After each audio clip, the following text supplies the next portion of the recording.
All right, shalom, most high in Christ bless. Happy Sabbath. All right, happy Sabbath.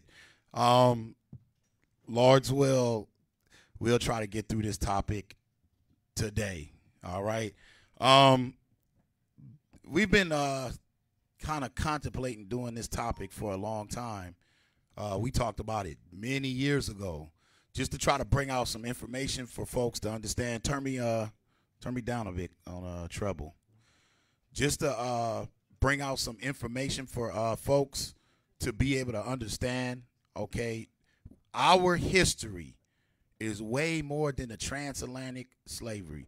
People always just go, every time you show us, and it's valid to do it, people always show us, the greatest tragedy known in the whole world, which is the slave trades, right?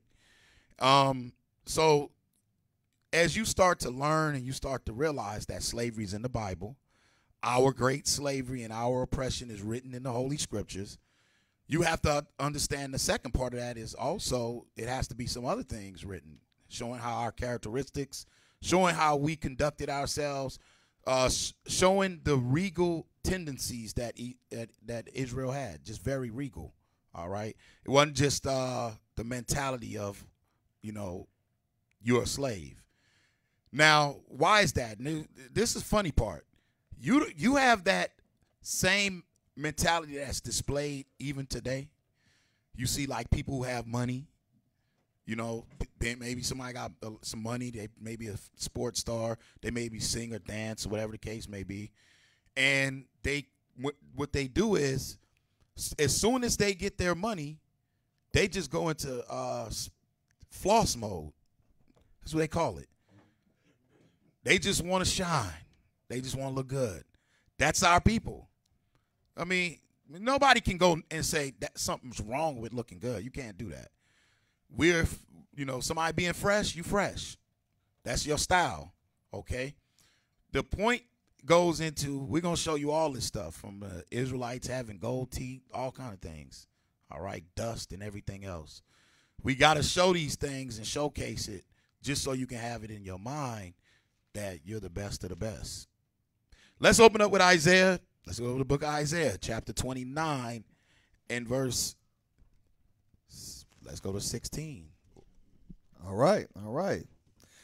The book of Isaiah, chapter 29 and verse 16. Surely your turning of things upside down shall be esteemed as the potter's clay. Surely your turning of things upside down shall be esteemed as the potter's clay. The potter is the Most High. And what you're looking at on the earth is a lot of things that's turned upside down. That means there's a certain class of people ruling right now. They don't supposed to be ruling.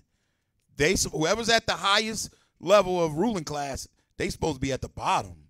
That's why the Lord's saying it's upside down. Come on.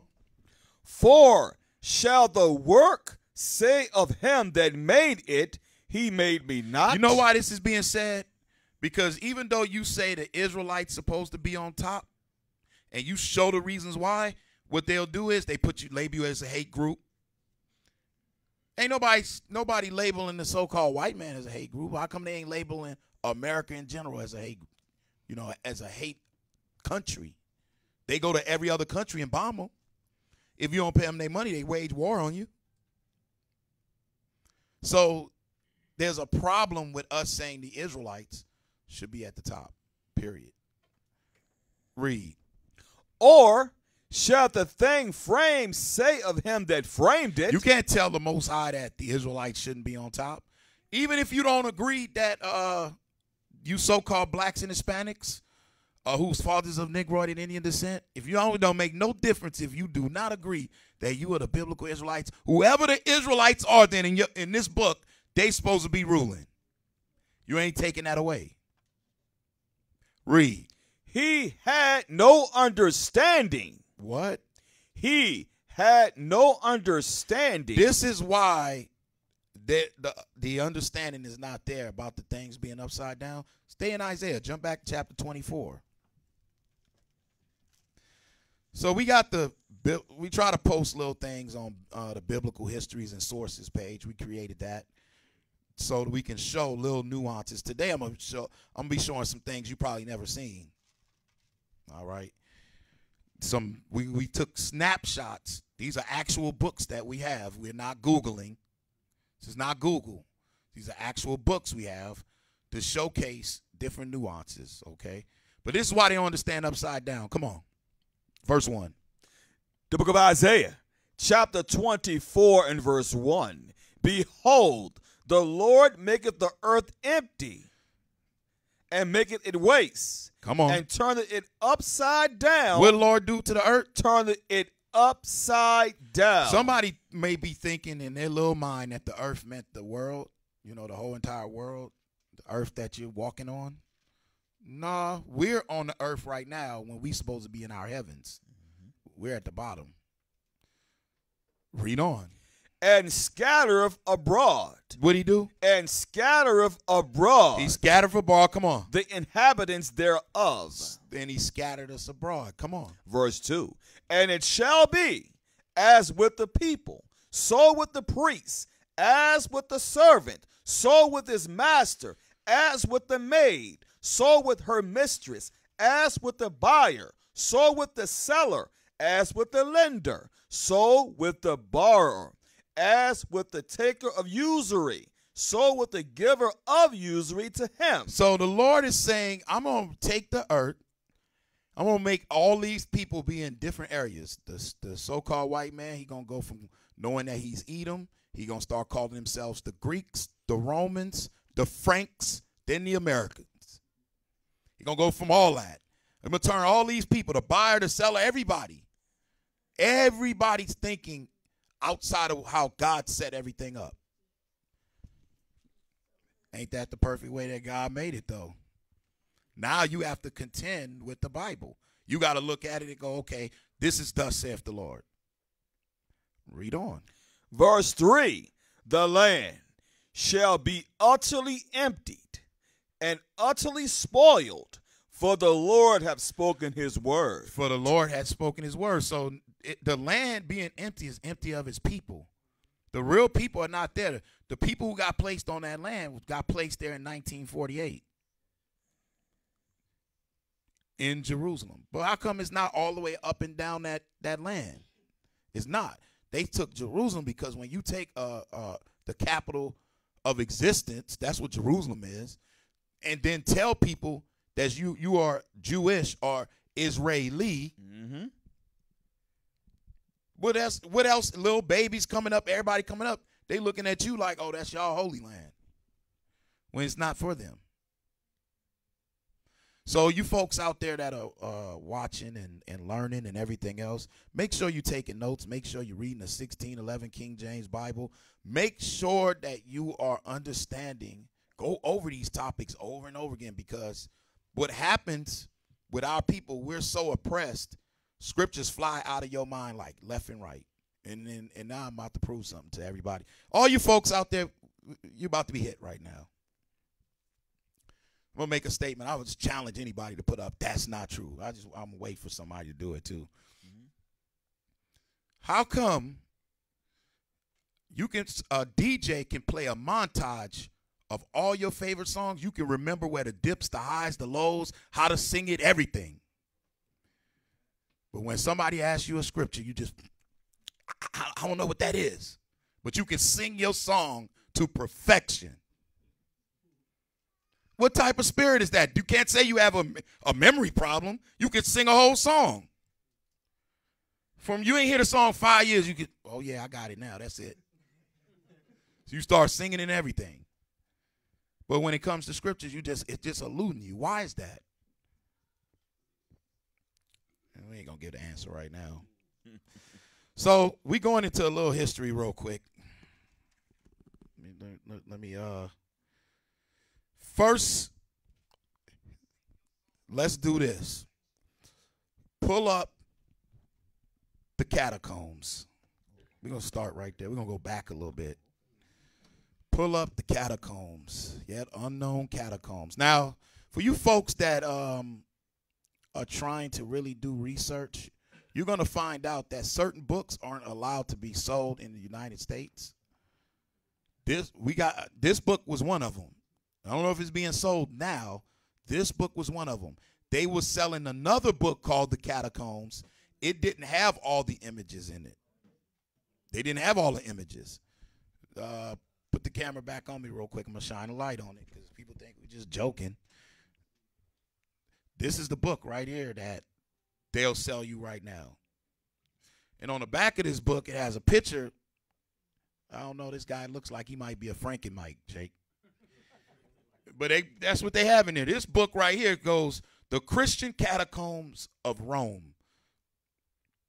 Now, it's got some stuff in it, but it ain't going to be like that Unknown book. Put it back up there. So the Unknown book, there's some things in there. Let's show them real quick the story of the three holy children. That's painted in there. All right. That's painted in there. Keep going. What our live feed is frozen. Yeah, it's always something. Hold on. Let's see if it comes back up. Okay. Show that. Go back to that picture. Yeah, put that picture up right there. I just want them to see the page. So this is what, page 1? What does it say? Figure 144? It says what? The three Hebrews in the fiery furnace.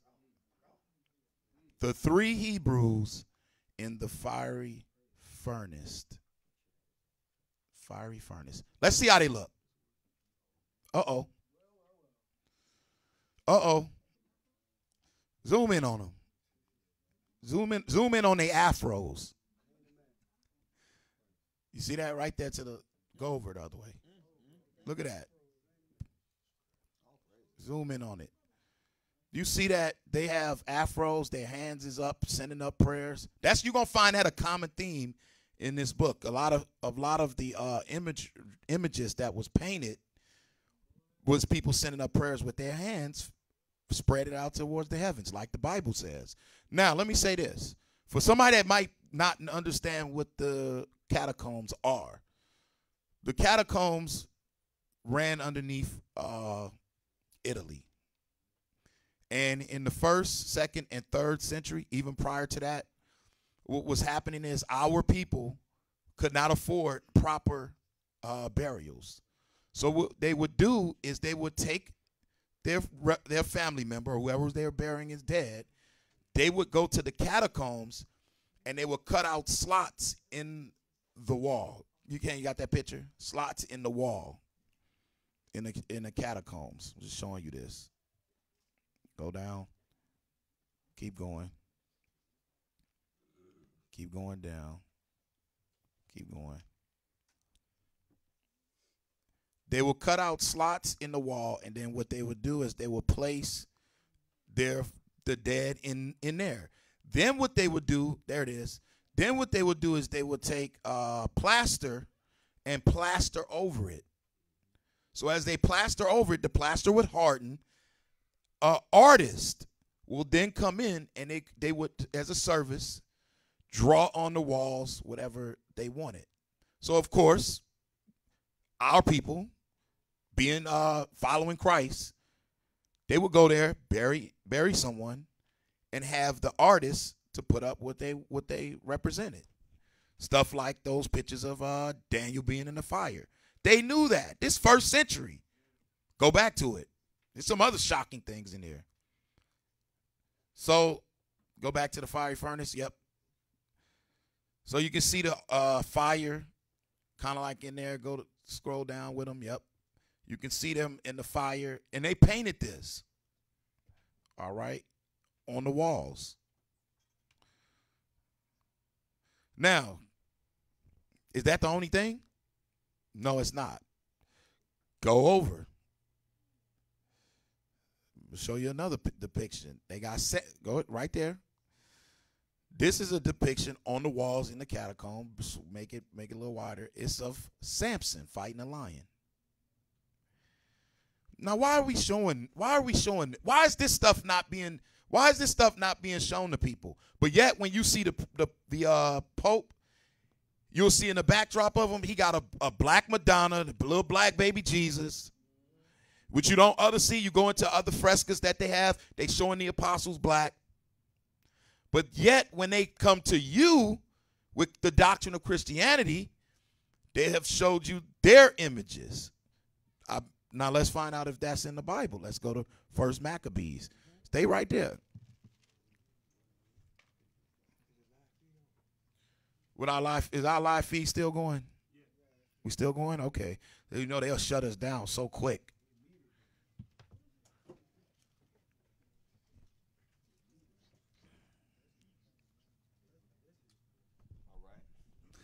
All right.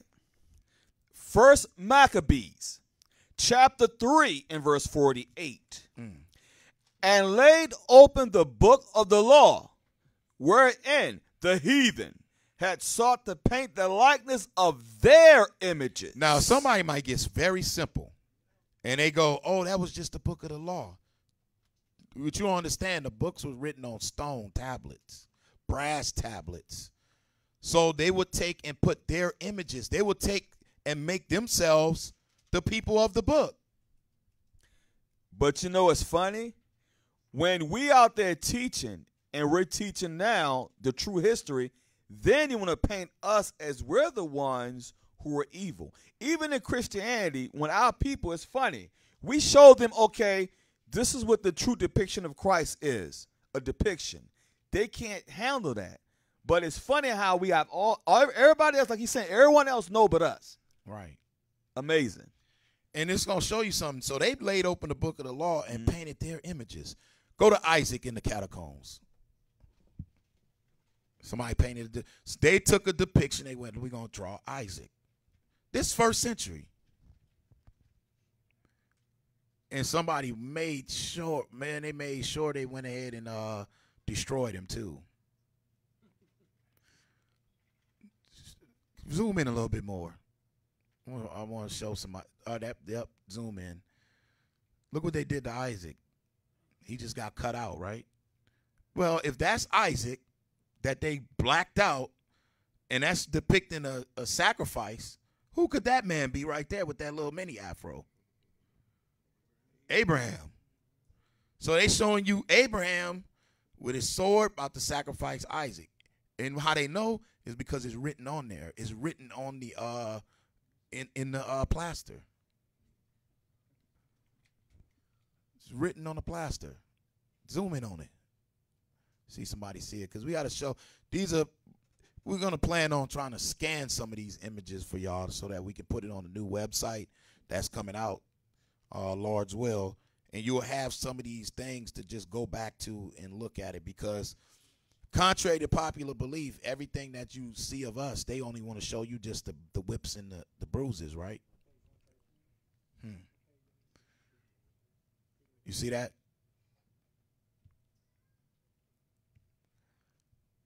All right, so somebody might still be simple. Let's go to some of them angels. It's some female angels. We showed this before. We're just showing you some images right now of 1st and 2nd believers. 1st and 2nd century believers. Look at that. Somebody literally paid somebody to draw that. Now, I know what some folks might be thinking. They may be thinking that, you know what, they only painted it like that because they didn't have white paint. Yeah, let's go to it. Let's see if they had white paint. Because you get the 3rd and 4th century, now you have the Franks, all the other people that's trying to be a part of Christianity it became popular now to be buried in here with the rest of the saints. So now they're going to start burying certain things. So go scroll down to the other picture. Keep going. Keep going down. Keep going. I don't want to show that one yet.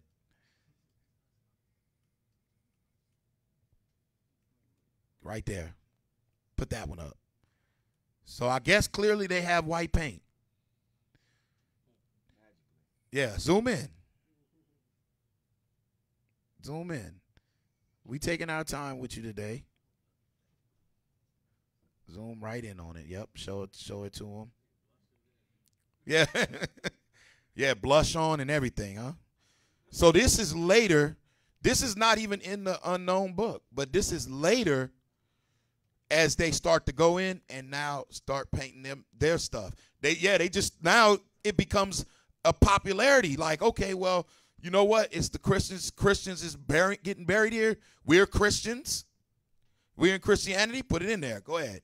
Look at this one. Another same thing. Depicting. Go to the next one. You don't realize what this is. This is by the 3rd century, you have Christianity. 325 AD, Christianity comes in. Christianity came in underneath the guise of a political doctrine. It wasn't really even far as trying to be religious off the bat. It came in because the Israelites in the Byzantine Empire was off the chain. And they would rise up at any moment, and it will cause a lot of disturbances. All right. Go to the Byzantine picture. I'm going to show that. Go to the Byzantine picture. With a bunch of jakes with bricks in their hand. Go down.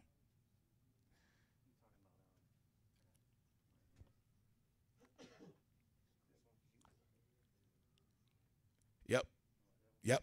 Zoom in on it.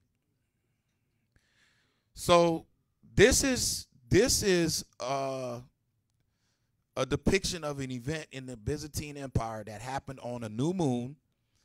And what happened is they were doing a lot of pagan things. And what you see on here is, once again, Jakes, our people, Israelites, look at their hair and everything else, and they have bricks in their hands. Because they finna stone a woman that's on a calf. If you go to the picture that's in the book, zoom in right there. Zoom in right there. Y'all see them bricks in their hand? They got bricks. They about to stone some people. They about to stone this lady. Go to the image that's in the book. Yeah. And zoom in on it for them. We just showing you a little bit of history.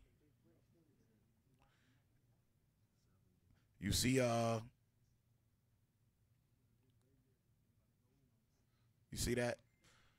Later on, when we fully get these videos going, we'll kind of shine a light on the time period of these events, what's happening. But this festival right here was for a new moon, and they were bringing in a lot of paganism, and Israel rose up.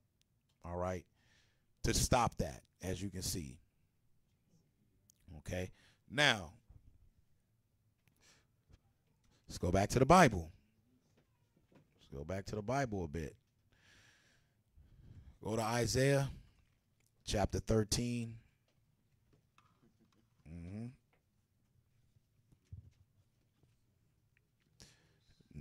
12. Yes, sir. All right. Isaiah chapter 13 and verse 12. I will make a man more precious than fine gold. So the Most High has promised us that he was going to make a man more precious than fine gold. But the true man is keeping the commandments in Christ. A true man has integrity. He's talking about the Israelite man right here. All right. Come on. Even a man than the golden wedge of Ophir. Which is the best gold. The best, purest gold. Let me ask you a question. Let me see. Is that mic on? Where you got the mics? The mic. Oh, that's on. Okay, I got somebody. Let me see.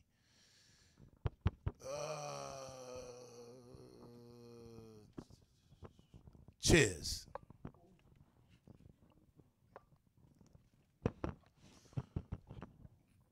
Why would a man be looked upon more precious than gold. As we know, it's talking about the Israelite man. What is it showing us? Shalom.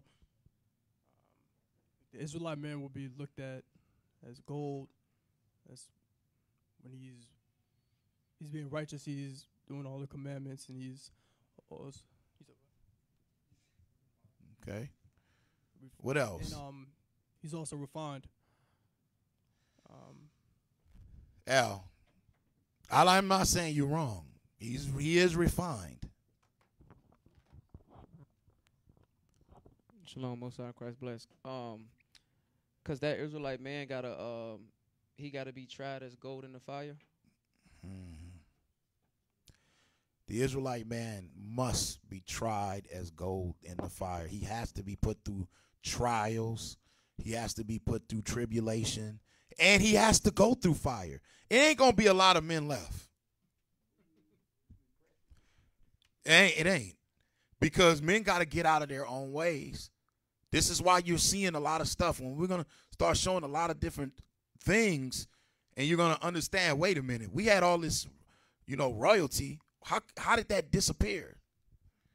And how does one gain that back moving forward? It starts now.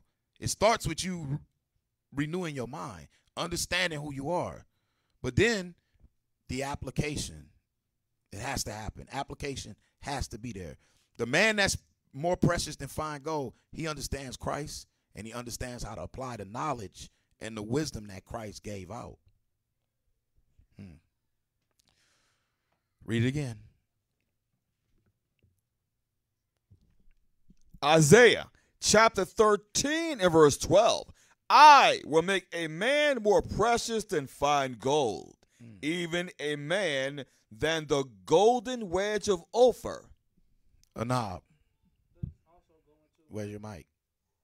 You got my mic?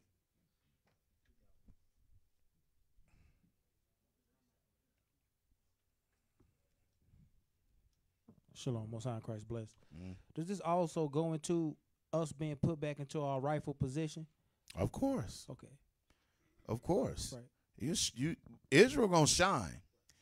All right. It's for us right now. We have to utilize all of these resources to prove who we are. That's something wrong with that. That's something that's wrong. You got to ask yourself, why come your ancestors didn't put this forward? How come they didn't take pride in the nation enough to, keep us together as a nation? How come that? Because a lot of pride, because a lot of wickedness. All right. But what the Most High saying is he going to make a man better than gold. All right. Go to the barbarians. You got to go there. I'm going to go through segments. We're going to move you up a bit. So Israel, give me that Hellenistic culture. Hellenistic culture. Y'all write that down. Hellenistic culture.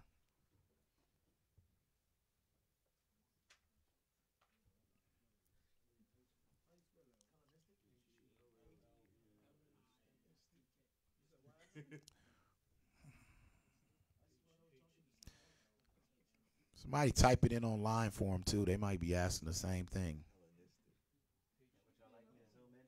Zoom in.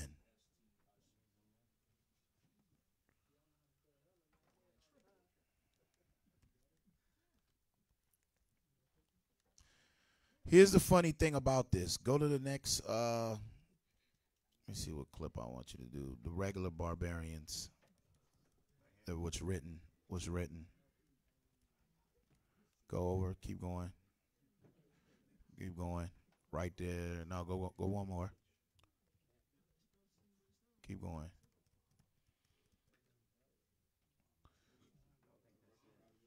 Go over. Homer.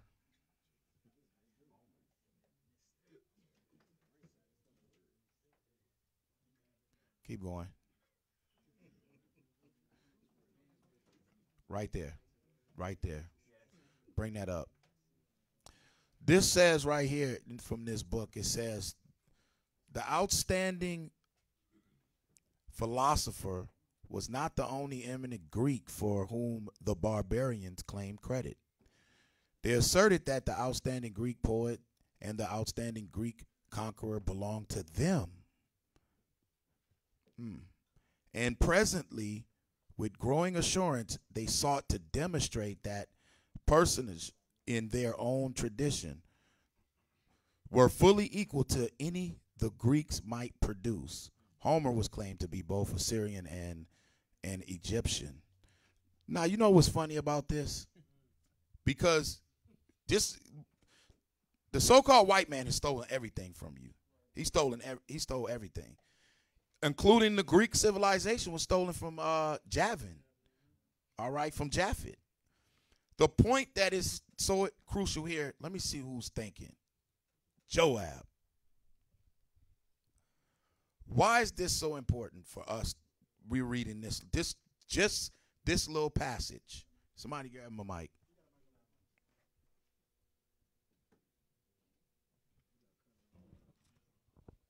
Check. Shalom.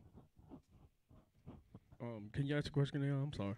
Why is it so important for us to really understand that the barbarians asserted that the Greeks stole a lot of things from them, from poems and everything else? Why is that so important for us right now?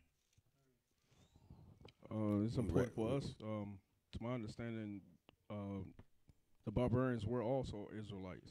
That's true. So that's a part of our history. Barbarians was Israelites? How you gonna prove that?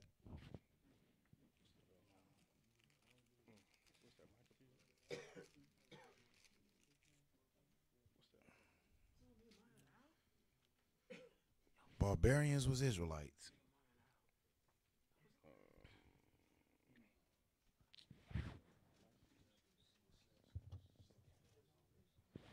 Right, absolutely. Oh, we were waiting for a scripture. Waiting for a scripture.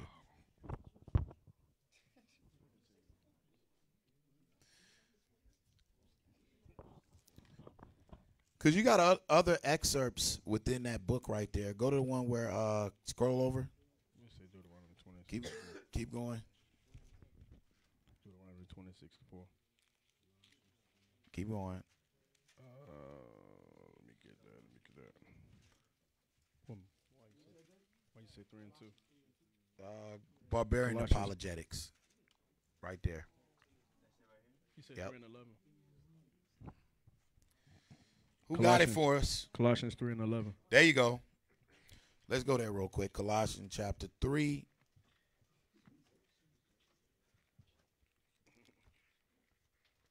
Start at verse 5.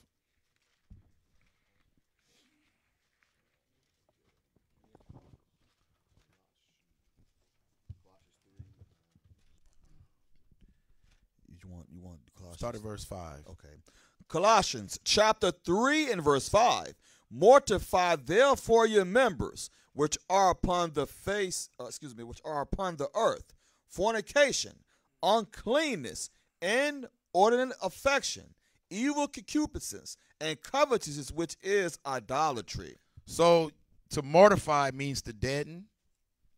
And now he has to go over all these lewd things which are upon the earth. Fornication, lewdness, uncleanness, lewdness, inordinate affection, R. Kelly.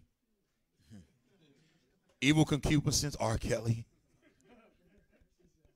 Yeah, but a lot of people got the spirit of R. Kelly on them. They just lewd.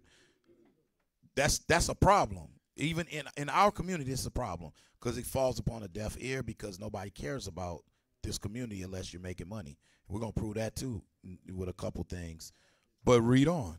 Verse 6. Come on. For which things sake the wrath of God cometh on the children of disobedience. So the Most High will then release judgment upon you. And it says wrath of God. That's something different. There ain't just no regular judgment. Oh, my tire got flat 2 times this week. I think God judged me. No, this is the wrath of God. You're going to be destroyed. It'll come upon you suddenly. The Most High said, send his simple spirit back up here.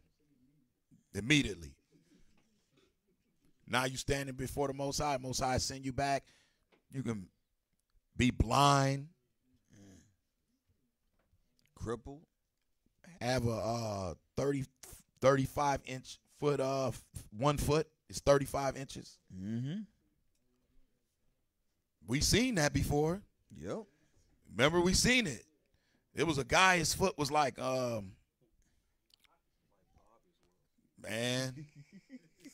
I looked at him and said, oh, he got judged. The Most High is the one who authorized that. All right. Read on. Verse 7. And the which ye also walked sometime when ye lived in them. So living in the Greek fashions, as when you read in the First and Second Maccabees, we were living after the Greek fashions. That wasn't just in sports. That was in all their wicked customs. All right. We were living comfortably on those customs. That's what this book shows you. This book shows us, it'll tell you that they were comfortable in that environment. Come on. Verse 8. But now ye also put off all these. Anger. What? Anger. Anger is, the Bible show you that anger is outrageous. Al, you should have a precept for me about anger.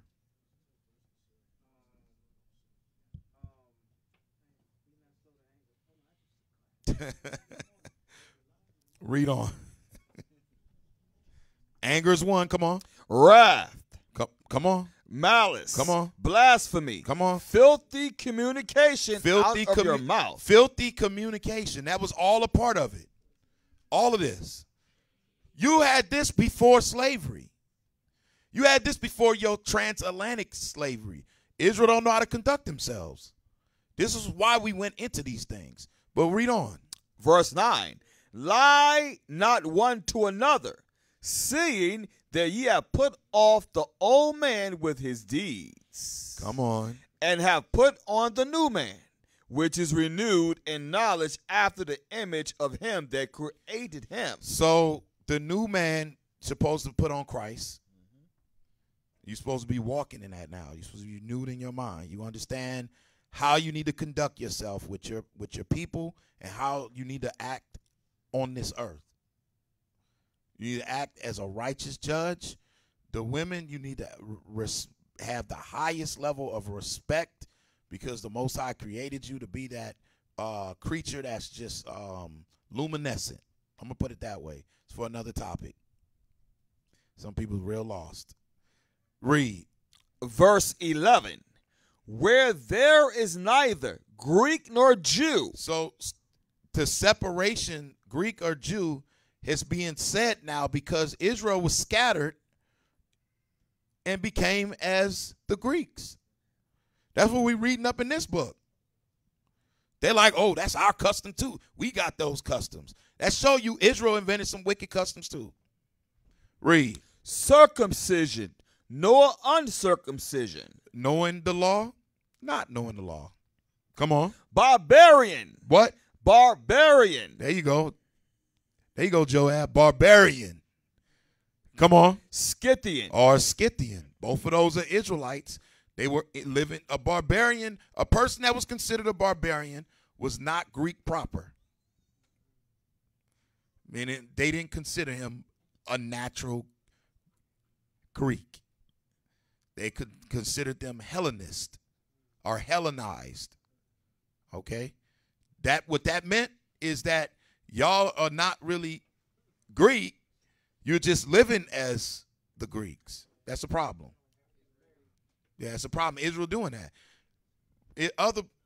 Lord's will we do other studies, we will show that these are the type of studies that help you understand overall what's going on in the environment. What you would understand is the Israelites didn't even want to speak Hebrew, man. They wanted to speak Greek. Greek was the most. You find more Greek in Israel during the 1st and 2nd century than you find Hebrew. I challenge anybody on that. Then you're going to realize we lost our pure form of speaking our language instantaneously.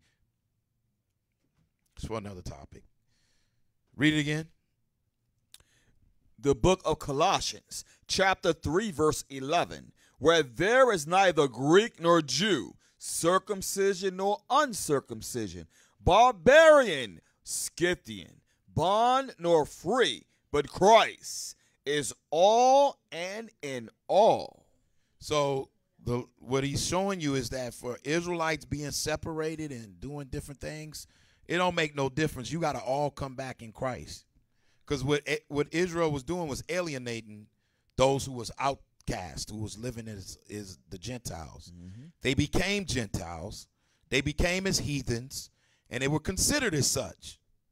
What that should also show us is that you looking at color, y'all have failed. Whoever's looking at the Israelites, they're black and that's it. You're an epic failure on your part. Yes, Negro means black, right? It's a bunch of people that's black, though. So even in ancient times, those people that was even dark was still being excluded, not knowing who you are. You be a Greek, you're just a dark Greek. You can be a African, somebody from Crete, somebody from Liberia, however you want to call it. It started to be parceled off. And go to the con real quick and sort of prove that point, because somebody might be not understanding what we're saying. Go to a con. We have to show this for y'all. Now, this book is called it's a dictionary, actually. You got the picture of the book? Yeah, you have it. It's a dictionary. It's gray and red. Yeah. Show it for him.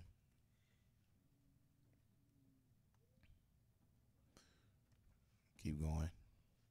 Right there. Zoom in on that. Zoom in on that book right there.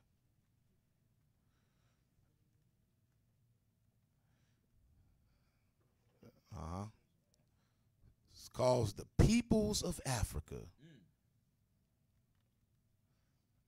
Write that down. Now give somebody the mic, because I can't see from here. Let them read about the Akan. I made a statement about Africa, Liberia, and everything else. Who can read that?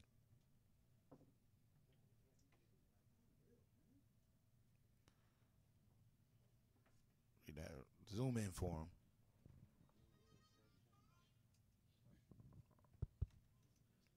Yep. Shalom. Akan, the Akan, people of West Africa, live in tropical rainforests and savannas in southern Ghana, the western Volta region, Togo, and the Ivory Coast. Those living in tropical rainforests are farmers, while those in savannas have traditionally been herdsmen.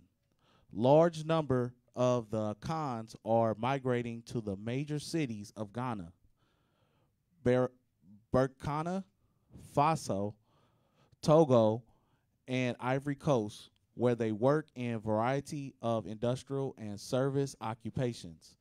By the early service occupation. Service occupation. Keep that in mind. Read on. By the early 1990s, more than 7 million people spoke the Akan language, which is divided into 4 basic subgroups, all part of the Kawa group of the Niger-Congo linguistic family. Mm-hmm. Tiwi, Fanti, Nazima, and Anyi, Bali, Akan civilizations first appeared around 1000 AD. That's not even that old. It first appeared. So people keep claiming, we from you know, we from Africa and all this. They said this civilization first appeared around 1008. It's a dictionary. They can't find nothing. It appeared at that time. You got a problem. That's way late. It's 1,000 years after Christ. Come on. Large Akan kingdoms emerging from the northern Brong savanna of the Esti coast and the Adens forest. Large Akan kingdoms, mostly notably the Asante Empire, appeared between 1600 and 1850. Historically, the Akan people exchanged gold and cola nuts for salt and slaves until the Spanish conquest of the New World. The Akan Gold Coast was the main source of the gold in Europe. Now, as you can see, obviously, you have Akan people and you're saying 7 million people there. All of those people are not Israelites, of course. And they traded slaves and everything else as well. But that Ashanti group who knew who they were kept the customs of Israel. That's why when you look at the Ashan people, we know that through their customs, through their letters, through their writings, they're really Israelites. They didn't even conduct themselves the same way. Well, we're going to show you. Go to some pictures before they was enslaved. You expect to see these West Africans in some with their breasts all out and everything else? No. Look at this. Zoom in. Modest apparel. Zoom in on them. Why is she dressed like that in West Africa? You gotta actually look at this, because they'll teach you that, oh, we caught you. You had bamboo earrings. You was running around half naked. Had a bone in your nose. Yeah. Spears. That wasn't around. us. Uh-huh. Them ladies is dressed in modest apparel with fringes on. How come these people know this, but our people don't? They run around simple. I'm from Africa. What part of Africa you from? I don't know. Yeah, Wakanda. Good night. But as you can see, you know, these women, this is from that time. This is before slavery. This is before slavery. All right. So you have to have a great understanding of what's going on as you move forward. That's 1,000 years, right? They said that civilization started 1,000 years after Christ. Go to Benjamin Tudela.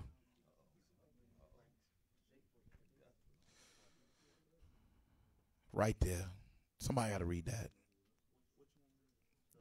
Yep. Yeah. Start at. Yeah. Jake always in Benjamin Tudela. We'll be putting some of the links up for y'all to be able to check out some of these things. But Benjamin Tudela was in the 11th century. He's a 12th century. I'm talking about traveler who documented meticulously in his travels about where Israelites were at and who were the Israelites. So as some of y'all know, some of y'all online may not know this, because these books are not readily spoken about, and they're hidden a bit, because especially we tried to look for that. I was looking for that book for 3 months. All right. Start at where we have it underlined. Yep. And throughout the island, including all the towns there, lived several thousand Israelites. So he's explaining of a location where he went, where several thousand Israelites was at, okay? This is in the 12th century. Come on. The inhabitants are all black. Well, oh, by the way, if anybody would like to be angry and want to vet this guy right here, this book is a nationally archived book. Nationally archived, meaning you're not going. Scholars use his travels and document things from what he saw. All right, read on. He say he came near. He seen several thousand Israelites. Come on. The inhabitants are all black, and the Jew also. And what? And the Jew also. And the Jews also. Why would he say that?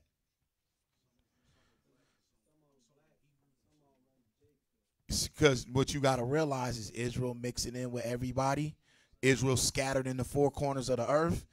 The customs that we're doing is rubbing off on other people. Same way today. Come on. The latter are good and benevolent. They know the law of Moses and the prophets. No, they said that we do away with the law. They know the law of Moses and the prophets. Come on. And to a small extent, the Talmud and Halakha. Right. So they knew when you say Talmud, when he's saying Talmud, he's talking about the customs that's written down for Israel. They ain't talking about the Talmud that they have now. You know, you can put that thing in your trunk. Well, we know somebody, if you're watching, you know that. They put that Talmud in their trunk. They went and got it. Man, the Most High sent a swarm of flies. She opened up her trunk. It was a swarm of flies in there. She was screaming and everything. She had to close her trunk, was scared to open it. But why is it that he knows this? Let's go back to the scriptures. Song of Solomon.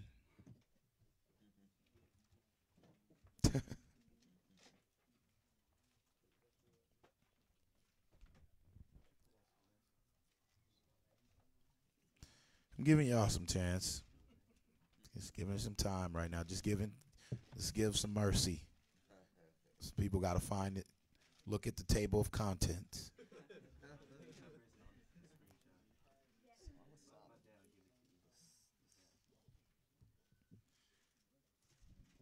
Verse 5, 1 and 5.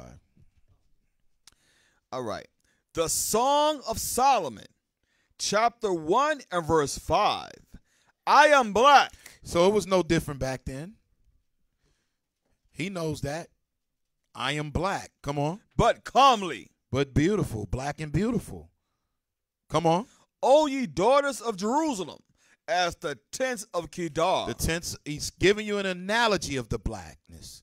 The tents of Kedar. If you look up tents of Kedar, you will see that the wild man, he dwelled in tents, and they were all black. Tents were all black. Come on. As the curtains of Solomon. As the curtains of Solomon.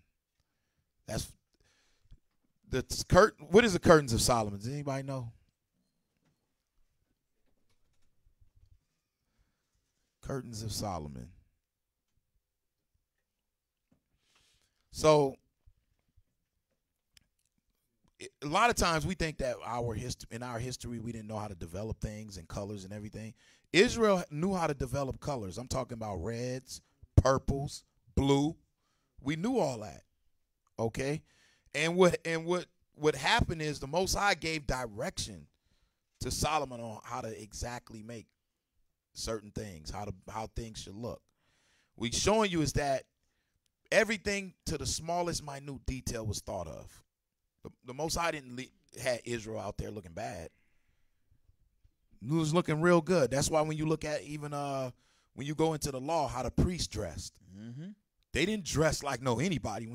When the priest walked in, you knew it. Like, okay, yo, nah. They're royal garments. I mean, as a matter of fact, when you go to Ecclesiastes 45, it will show you how even the Aaron and they looked. You want to go there?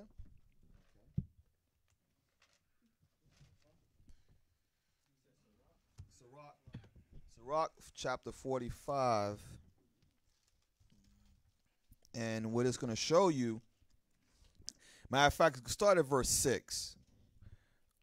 When you go to Sirach, Ecclesiasticus chapter 45, verse 6, exactly what the elder's saying. We're showing you how the Most High clothed the priests.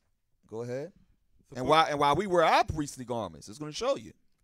The book of Ecclesiasticus, chapter 45 and verse 6. He exalted Aaron, an holy man like unto him, even his brother of the tribe of Levi. Mm-hmm. An everlasting covenant he made with him, and gave him the priesthood among the people. Uh-huh. He beautified him with comely ornaments. Wait a minute. What did he do? He beautified him with comely ornaments. Go ahead.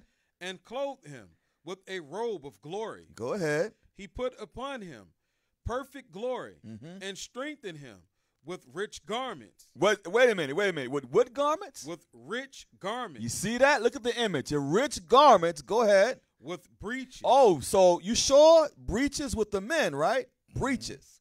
Pants. Go ahead. With a long robe and the ephod. And with the ephod, you got the breastplate. And you know what that cuts? Because you got certain ladies who be just falling off the horse. They fall into their own mind. What they go is say, men wore robes. But it said, and breeches, though. So breeches was underneath that. Go ahead. Verse 9. And he compassed him with pomegranates and with many golden bells round about. You see how our garments have those nice pomegranates and they have those fringes? Yeah, it got bells. Bells on it. Go ahead. That as he went there might be a sound and a noise made that might be heard in the temple for a memorial to the children of his people. Go ahead. With an holy garment, with gold. With what? With gold. Go ahead. And blue. Remember he said all the different colors. Remember. Go ahead. And blue silk and purple. The work of the embroiderer with a breastplate of judgment and with the Urim and Thummim. But go ahead though. With twisted scarlet. The work of the cunning workman. Very detailed. Cunning, just like the cunning workman. Go ahead. With precious stones, graven like seals, and set in gold. The work of the jeweler, with a writing engraved for a memorial. After the what? After the number of the tribes of Israel. After the number of the tribes of Israel. So that's how you look at it. The Most High didn't have us looking raggedy. He had us look. So now the priesthood, all the 12 tribes of the priesthoods. So now it's showing you he didn't have us looking all raggedy. We are royal people, man.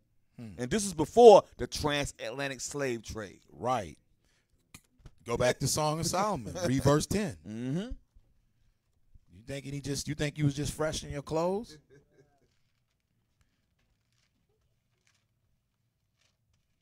Song of Solomon, 1 and verse 10. The Song of Solomon, chapter 1, verse 10. Thy cheeks are comely with rows of jewels, thy neck with chains of gold. You see that? So you see Jakes all day. They wearing medallions and everything. Teeth, gold, gold teeth, everything. That's their style. That's that style we was talking about. All right? But you see it today, it ain't nothing new under the sun. They just playing it right back out. Stay in that book. Go to chapter 5. Okay.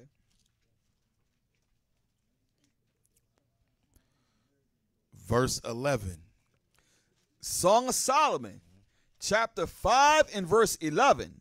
His head is as the most fine gold. So even when you look at Solomon and how things was even done with him, even in his hair he had gold dust.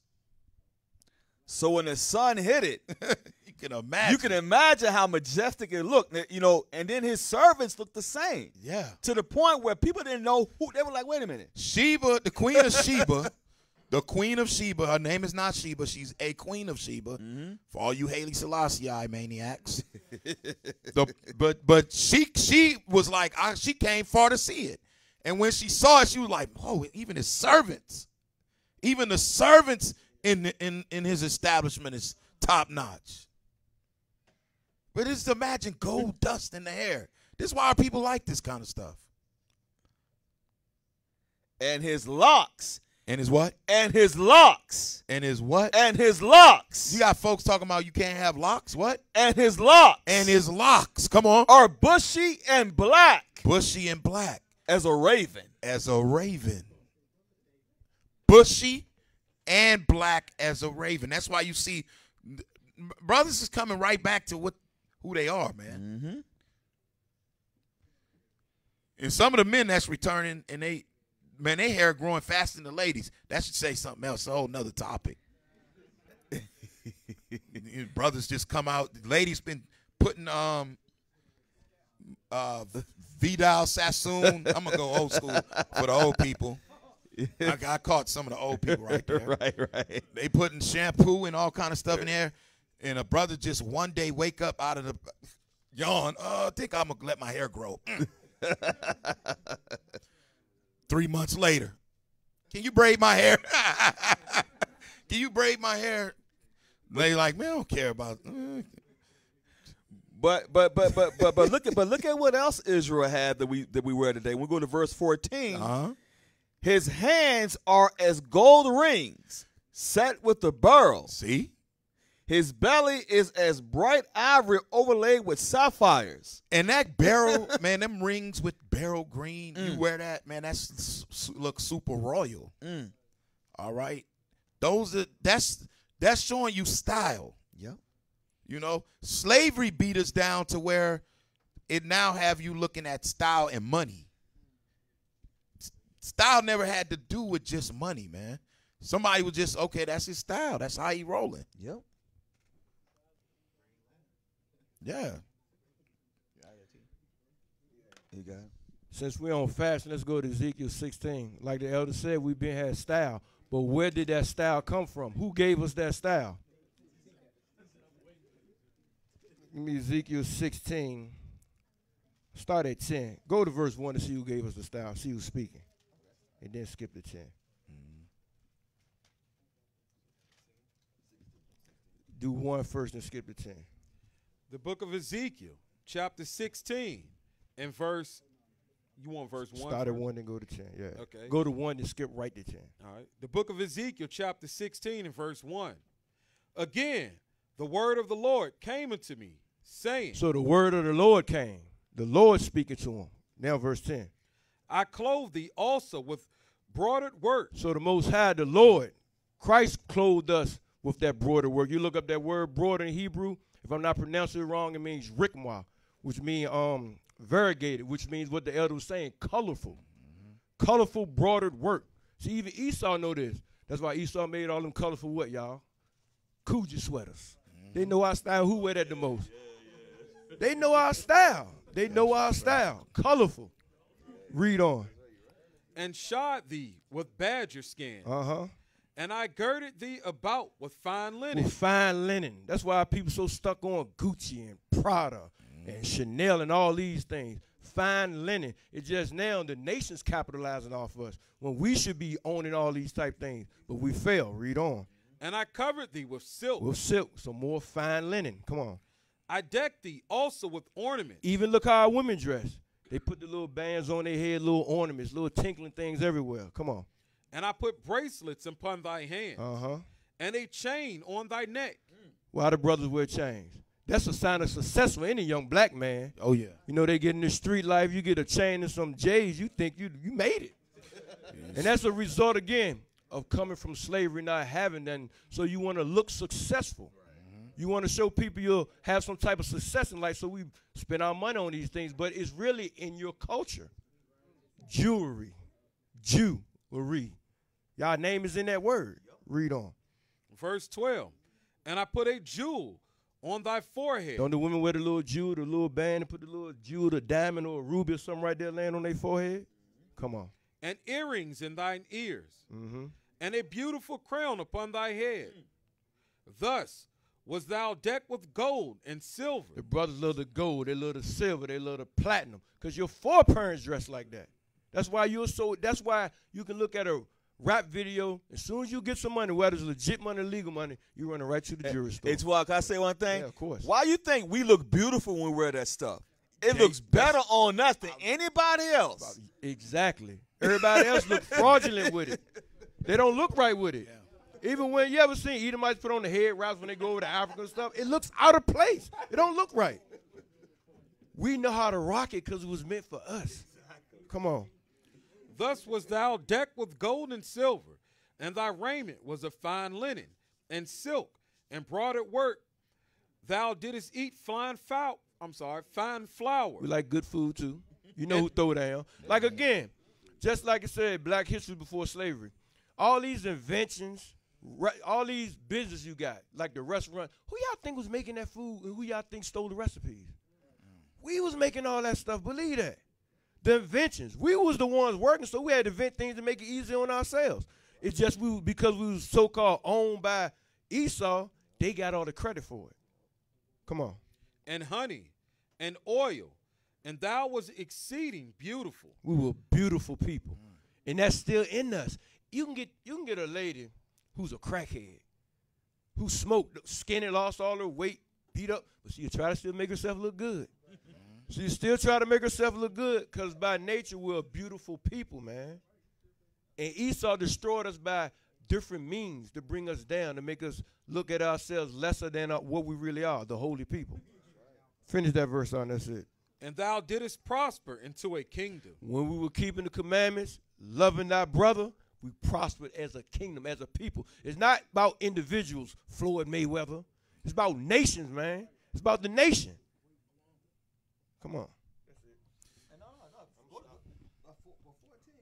Go ahead. Verse 14.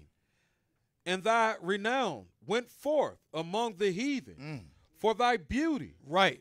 Again, who set the trends? You throwing shell toes with no shoestring, little white boy wearing them. I remember in our hood going to school, they wearing them. They had them before I could get them. I couldn't afford them. Kango. Every 10 years or so is always a new fad. All the way up to where you take an underclothes and make that into a fashion, white tee. That was an undershirt. You make that into a fashion, and the world just tag right along. Start rapping like you. Start dressing like you. Because you said it. And the scripture said right now, renowned before the heathen. Go ahead, though. For it was perfect through my comeliness, which I had put upon thee, said the Lord God. Which he put upon you. Because like Deacon Tuab saying, it's showing you how the Most High put that spirit on us to do that. So when other nations try to do it, they don't look authentic like we look. They always try to, see, you can always try to copy, but you can never go by the prototype. But the problem is things been flipped turned upside down, and we getting blonde hair. Exactly. Now we trying to make our skin pale. Right. Because they trying to set the standard when everybody should be like us. And that's what we bringing back to the nation. You better believe that. Exactly, bro. That's why Kanye said he went to Jacob an hour after his advance. He just wanted to shine. That's what he said. He said, I just wanted to shine. You got to really understand what people are saying. They like, man, I've been on the poorest level. I'm trying to shine now. Right? What is that? Right about 100 go change and go ignorant. Yeah. No Spike Lee gonna kill me, but wait a minute. Yeah. Blame it on the pigment. Yeah. He say it's in his nature. These folks is writing down what's in their minds and what they seeing.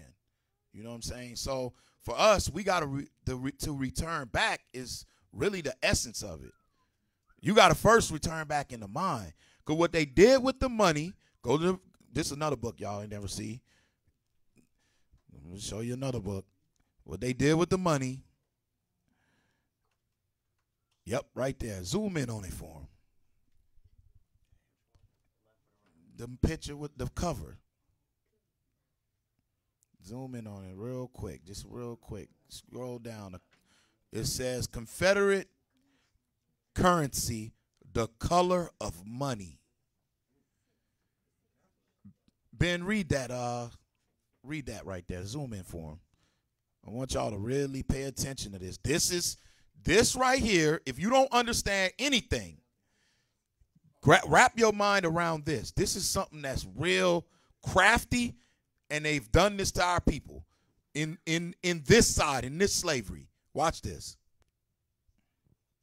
Within the slave cracy. What does it say? Roman what?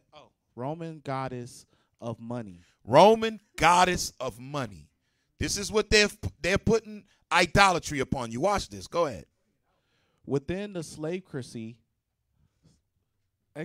exportation was economic, political, socio-cultural, even biological, and physical in character. You see that? Do you see all that surrounding that money? It ain't just they printed up money and said, here, use this. They devised it. They devised this. Come on.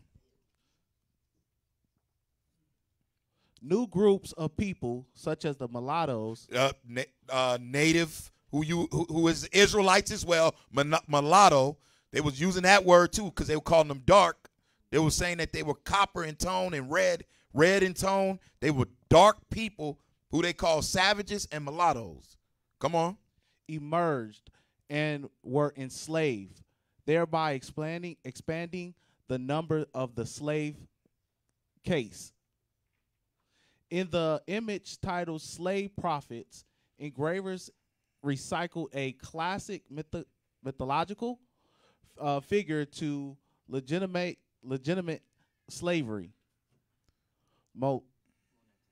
Moneta, a Roman goddess of money, claims the riches of an enslaved labor system seen tolling in the background. Do you see what they're really telling you? Money was a guise to keep the slave labor going. It was just a guise. Go to the picture. I'm gonna show you something. Go to pictures of these people who felt that they were doing something. Yes, it's very deceptive. Go to another picture. It's the pictures where they looking like they're happy.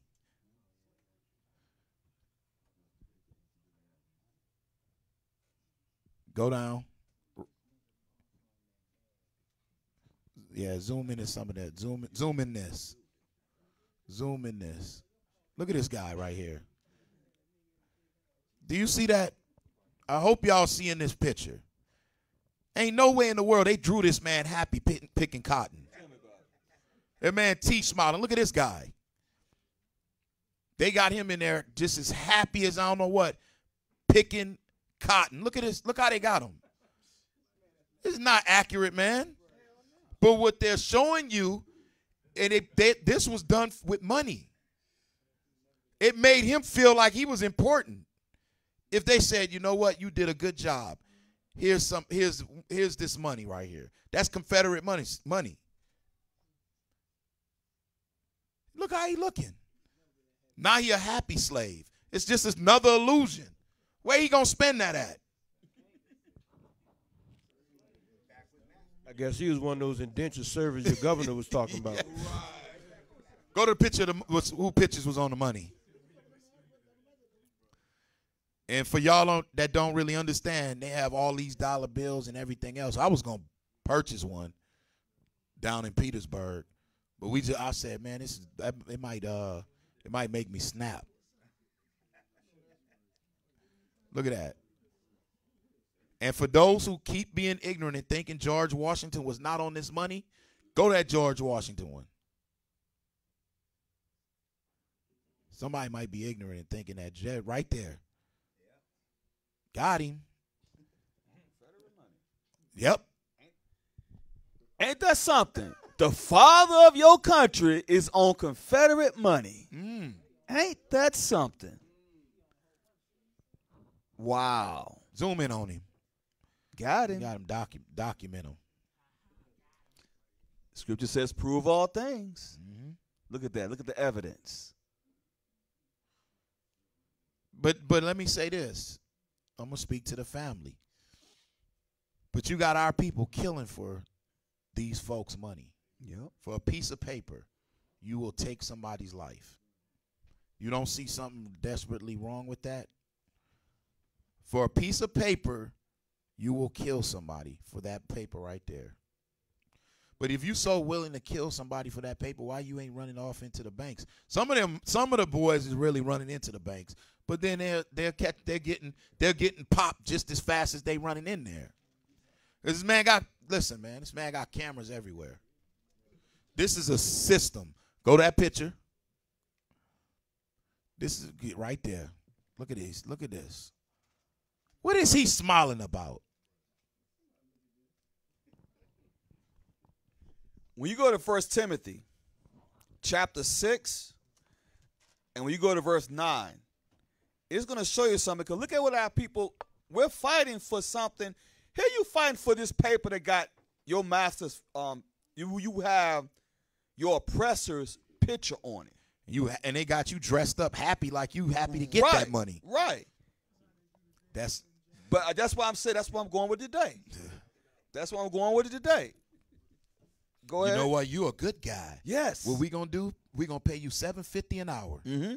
Everybody else, we gonna give them like $5. They gonna get $7.10. Right. Right. You special. So we gonna give you more money. Go ahead. 1 Timothy chapter 6 and verse 9. But they that will be rich fall into temptation and a snare, Mm-hmm. and into many foolish and hurtful lusts. Because that's what happens when you get caught up in that money and you make that money your idol. It gets you in all these different deceitful lusts. But go ahead. Which drawn men in destruction and perdition. It drowns you because what happens, you get so wrapped up. I got to get that paper. You paper chasing. You're not thinking about the scriptures. You're not thinking about your nation. You thinking about just you. That's it. Go ahead. Verse 10.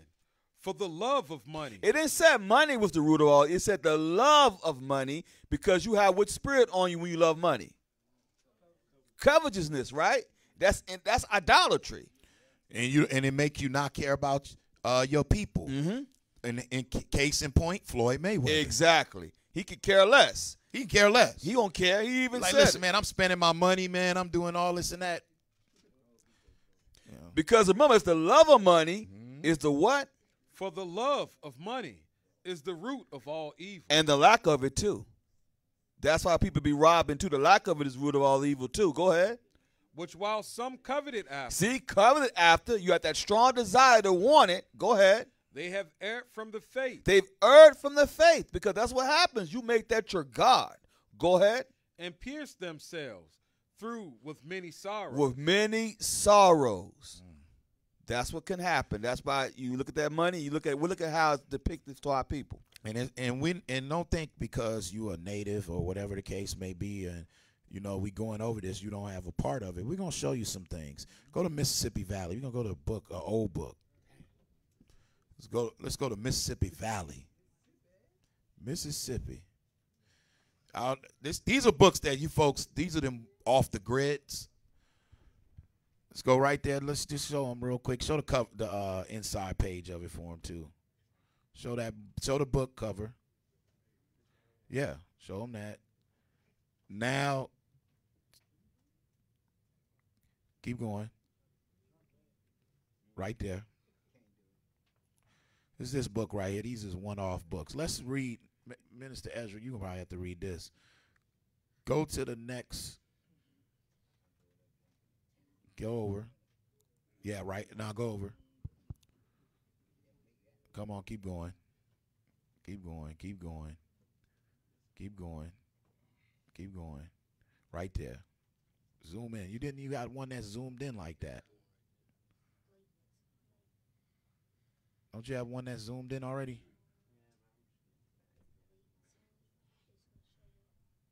All right.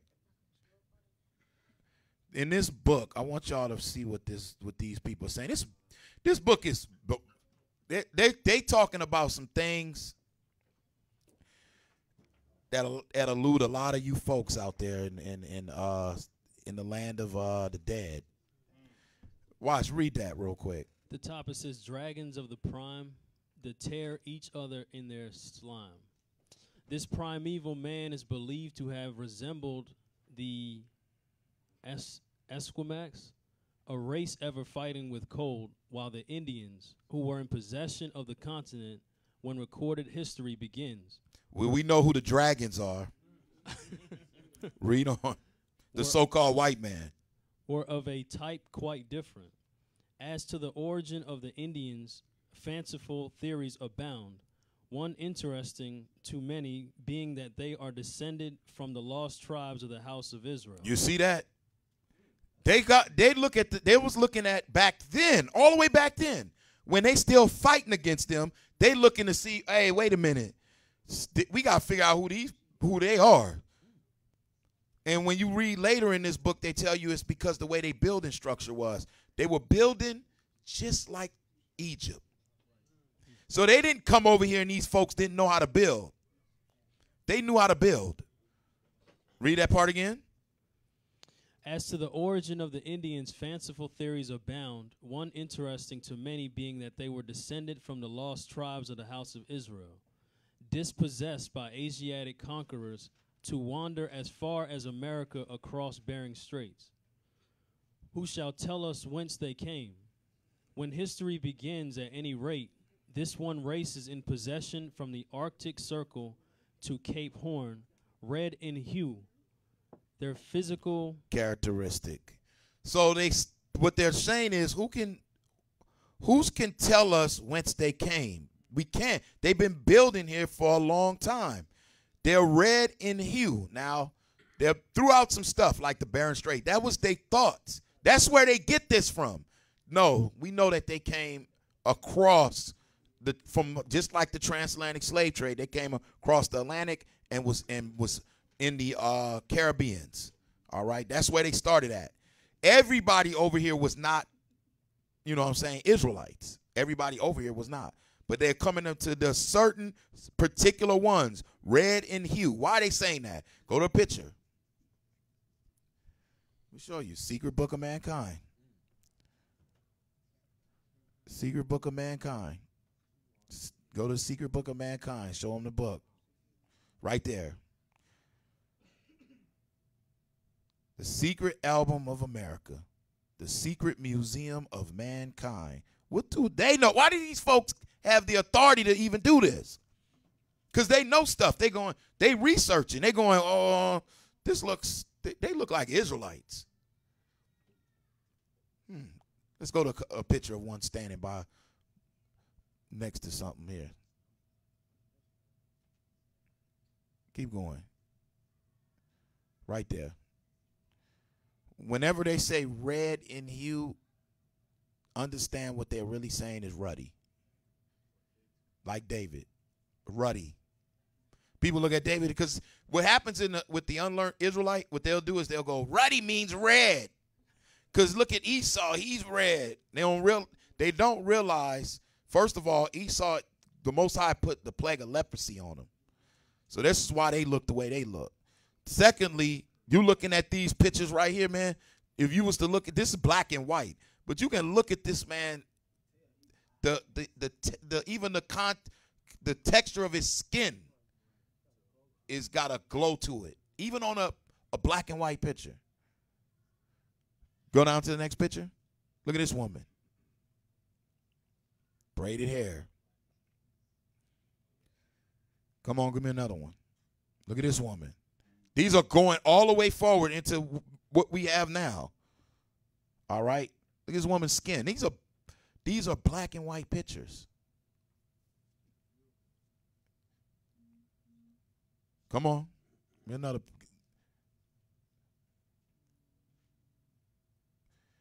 So, as moving forward, they go back to the image of Christ, the depiction of Christ. Go back. So, as moving forward, as you can see, zoom in into that. Zoom in. We're just showing y'all little bitty pieces of information. So, this book is from Modern Missions in Mexico. But why this book is so important is because this book connects right with what they were saying in the Mississippi Valley book about them being Israelites. Those folks know they were Israelites, and they said when they would deal with, they got forced to Caesar on them. They forced Caesar Borgia on them, right? False image of Christ, a white image. When that image was forced on them, they said they went through plagues, all kind of things happened. It was outbreaks, everything. But when they went back to the dark image of Christ, all kind of great fortunes, health, everything happened to them. They mocked that on Good Times. Mm-hmm. Remember in Good Times when they put that image up there and they was getting all good luck. James was hitting it. They said they said he painted Ned DeWino. DeWino, right? They was getting all kinds of good luck.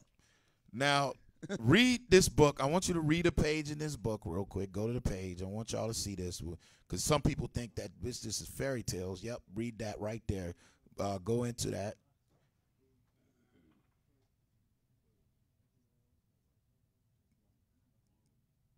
Yeah, right there. Yeah. It says, "Watch these supplicants as they came and went, leaving some financial payment for the service they so confidently expected to receive. We were reminded of similar scenes enacted before the picture of the Black Christ in a cathedral in Puebla. The picture had been festooned with white ribbons, placed there by those who, like those people of Jalapa, had come seeking the healing mercies which they thought could thus be gained. As we watched and thought of these things, we felt anew the pathos of such blind and ignorant devotion and the unescapable obligation which is placed upon those who know the Christian gospel in its purity and power to share the light and joy of that gospel with these people groping in the dark. The verses of Sidney Lanier, which speak of the grace and beauty of the crystal Christ, took on a new meaning, and the words of that Christ rang in our ears with a new significance. God is a spirit, and they that worship him must worship him in spirit and in truth." So they showing you right there. They know, like, hey, when they came in, they like, okay, this Black Christ right here, that's the truth. The other one, no. So this is kind of showing you, in a sense, they're bearing record to this. Now, how come this is in Mexico? This is in a Modern Mission book in Mexico. Modern Missions in Mexico. All right.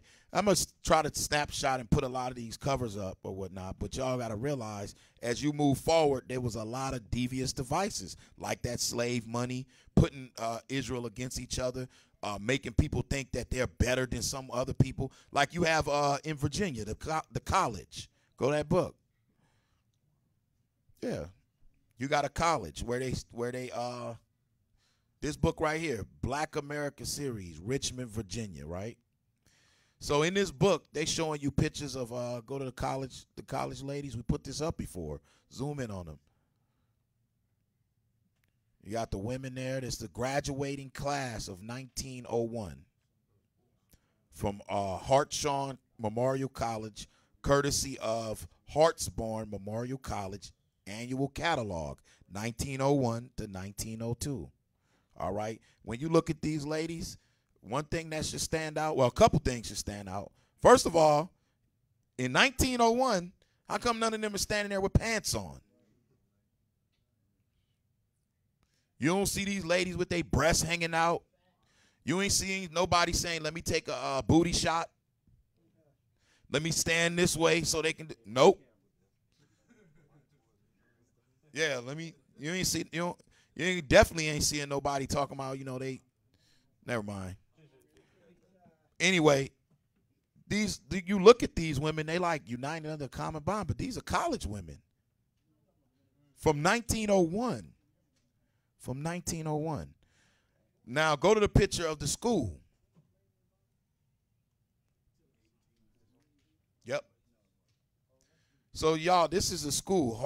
Hartshorne Memorial College was chartered by the state of Virginia in 1884. It was located on 8 1/2 acre, nearly adjacent to Virginia Union University. That's right up the street. It's right up the street, isn't it? It was found, that building going down, isn't it? We pass it, don't we pass that when we on the highway? Yeah. That's a historical building. It was founded by Joseph Hartshorne in honor of his wife to provide a Christian-based education to women. You see who's in there? All our women. Flood them out with Christianity real quick. It would later merge with Virginia Union in 1932. You understand? So this is the crafty. This is still crafty. So somebody there, they go, okay, well, I'm a smart nigger.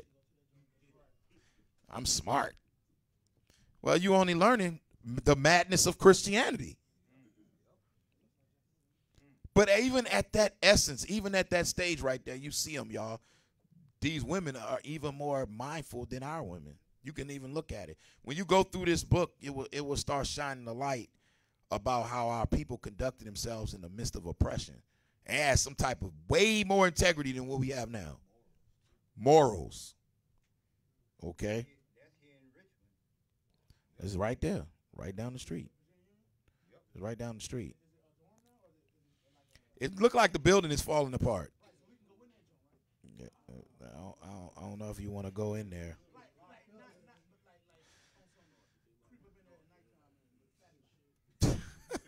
He say creep up there. Yeah, see some rats. Matthew chapter 5 and verse 13.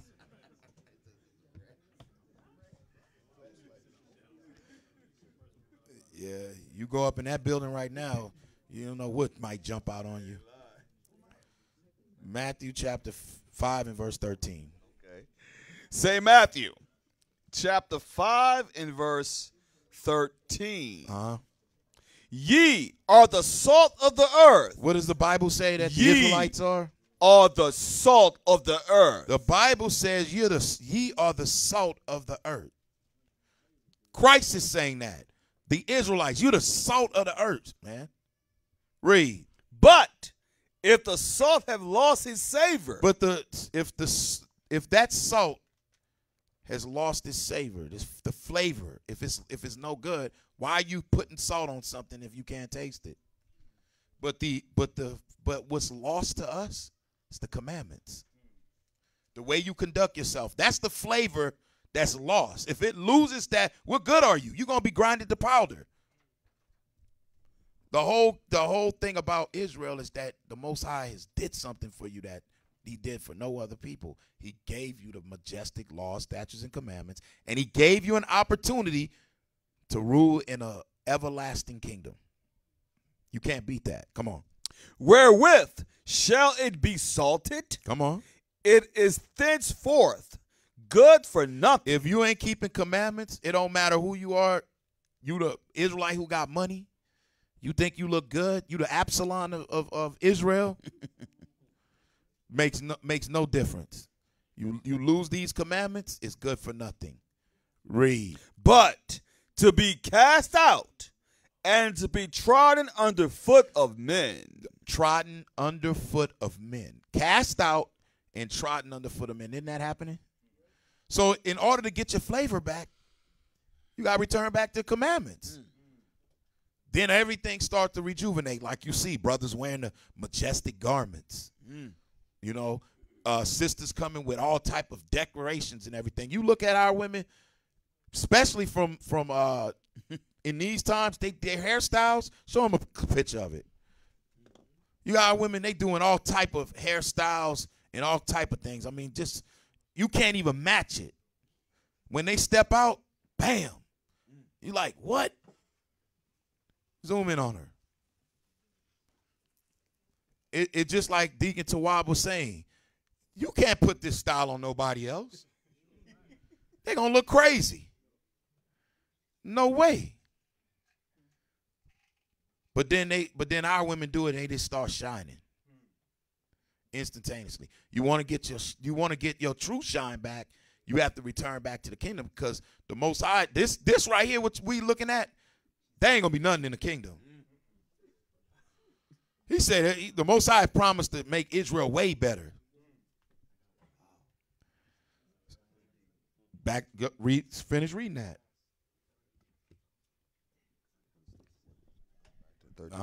13 again? Okay. Matthew chapter 5, verse 13. Ye are the salt of the earth, but if the salt have lost his savor, wherewith shall it be salted? See, because we look at how the nations are. You look at the E network, the E channel, and they see all the people on a runway walking and all this other stuff, and our ladies looking at that, how they dressing and all that stuff. It's nothing compared to how they did. It's nothing. It's nothing. We have to tell them this because it pulls you out of the mind state of wanting to be like the other nations. You got to be pulled out of that mind state. Just like, let's go to Esther in the Apocrypha. Esther.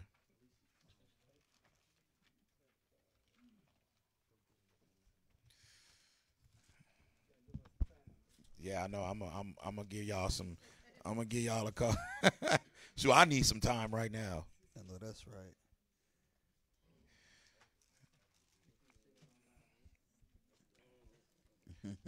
Just patient. Let patience have his perfect works. You want. Well, we read the whole book. You talking about how she hated? Yeah. You want it right here. You want thou knowest a necessity and Mrs. Rag. 14. Yeah, you want 14 and 16? 14, 16, yeah. Start up above, though. Start at verse. Start at verse 11. I got you. Okay. Esther chapter 14 and verse 11. The rest of Esther in the Apocrypha, chapter 14, verse 11. O Lord, give not thy scepter unto them that be nothing. What? Give not thy scepter unto them that be nothing. Now, who is nothing? The Most High said nations before him is nothing. So this is a righteous sister setting up this prayer. Come on. And let them not laugh at our fall. Let them not laugh at our fall. Come on. But turn their device upon themselves. You see how this sister mind is thinking? Come on. And make him an example that have begun this against us. Come on. Remember, O Lord, make thyself known in time of our affliction. Because remember what Haman was trying to do is he was devising a wicked mischief to take and wipe out all the Jews. Wipe out all of Israel. Come on. And give me boldness, O King of the nations. Give him boldness. Why does she need boldness? It's because she now about to approach the king because of this matter. Read on. And Lord of all power. Come on. Give me eloquent speech in my mouth before the lion. Woo, come on. Turn his heart to hate him that fighteth against us, that there may be an end of him and of all that are like-minded to him. Now, I will give you full rights to call her my queen. You got full authority on that one. Do you see her mind state? That's a woman that's for her nation. Is she praying for the downfall of her enemy? Yes, she's praying for the downfall of her enemy. Exactly. Something in Christianity they don't even know about. Mm-hmm. Yeah, praying for you have some holy sisters in the Bible that's just unmatched. Look at her mind state. Watch this. Come on. Verse 14. But deliver us with thine hand, and help me that am desolate, and which have no other helper but thee. That's it. Come on. Thou knowest all things, O Lord. What? Thou knowest all things, O Lord. Read. Thou knowest that I hate the glory of the unrighteous. She hate the glory of the unrighteous. Read. And abhor the bed of the uncircumcised. And abhor the bed of the uncircumcised. Abhor it. Hates it. She's saying she's for a righteous Israelite. Read. And of all the heathen. And of what? And of all the heathen. It can't be all of them, man. It got to be some of them are good. And of all the heathen. Of all the heathen. Read. Verse 16. Thou knowest my necessity, for I abhor the sign of my high estate. See, there's something Floyd don't have. She said, I abhor the sign of my high estate. She's a queen. And she hated. Read. Which is upon mine head in the days wherein I show myself. Come on. And that I abhor it as a minstrel's rag. She don't even like the apparel. She don't even like the clothing. She says she abhors it as a menstrual rag. Something that you would throw, a woman just would go, okay, this is thrown out. This is how she's looking at their apparel, their garments. Read. And that I wear it not. She what? That I wear it not. And she don't wear it. Read. When I am private by myself. She take that stuff off when she's by herself. That should show you, sister, something. Yeah, they might have put a stipulation on you where you work a job and they forcing you to wear pants. But when you come home or when you get out, you take it off. I know sisters inbox. Oh, you know what? We done sent the letter. We done did everything. They're forcing me to wear this because I work around machinery and everything. But soon as it hits 5 o'clock, I go in I go in their bathroom and I change back into my apparel. That's righteousness. See, that's what people don't realize. It ain't just about you, oh, well, I put on pants, now you're wicked. That's the pork and pants prophets. Now, you wicked. Sister, you are wicked. Shut up. You don't even know what that sister's story is. You didn't even ask the question. You didn't even ask her, sis, what's your story?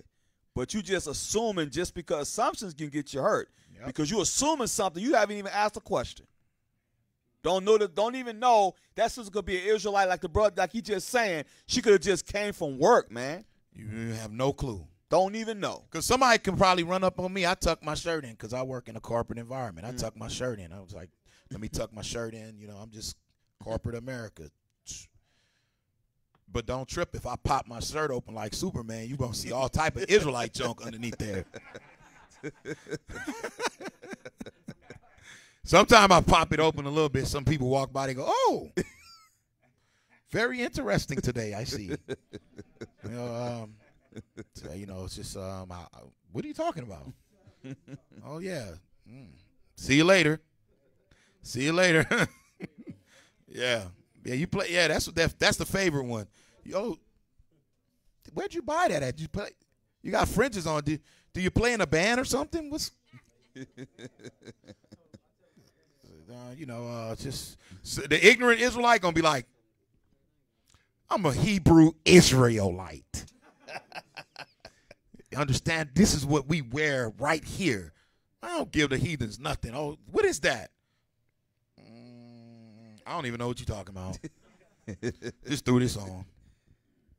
See you later. They know more than what you thinking. One Edomite, I was in a Food Lion one time. He saw my fringes, right? Man, I want something just like that.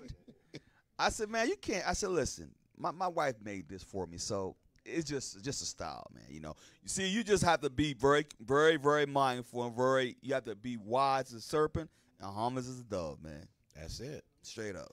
Read that last part. You want to read it again? Yep.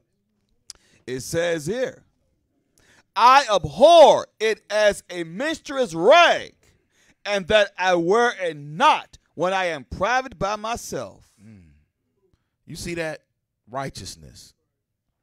So you can't just come down on a person and not really understand what they're doing, because it's a lot of oppression. But you got to also understand the mind state behind that woman right there. That's a beautiful mind state. You sisters got to return back to that. And the only way you're going to be able to do it is help each other. You can't be the sisters, because I noticed this in our communities. This is a statement that I heard a lot of sisters make. Mm-hmm. You hear this all day. See, I don't have many girlfriends. I don't deal with them. I don't have many girlfriends. You know, I'd rather have guy friends, because them girls is too messy. I don't deal with a lot of girls. Somebody getting punched in the head right now. Yeah. Just punching people all day. You need to be kicking yourself in the head then, because you're supposed to be building up your sisters. That sisterhood should be built up. Y'all don't know how to build sisterhood, though. You don't. That's what the truth should be able to do. Yep. And it's hard in the truth, because you're demonized for opening up your mouth. Yep. You know, everything got to be done in order. There's nothing wrong with a sister going, okay, I'm trying to find out what this scripture is. If you're in an organization or anybody, I don't care who it is, brothers or sisters, if you come up to this table like, I don't understand this scripture, I don't understand why y'all teaching this. Come on. Yep. Now we're going to show you why we're teaching it, and we're going to show you where some contradictions at that you might be thinking. Then you have to pan out those contradictions. We're not having contradictions. We're showing you verbatim. Here's the Bible. Here's why we doing this. Here's why it does. So, okay, now what? You're done.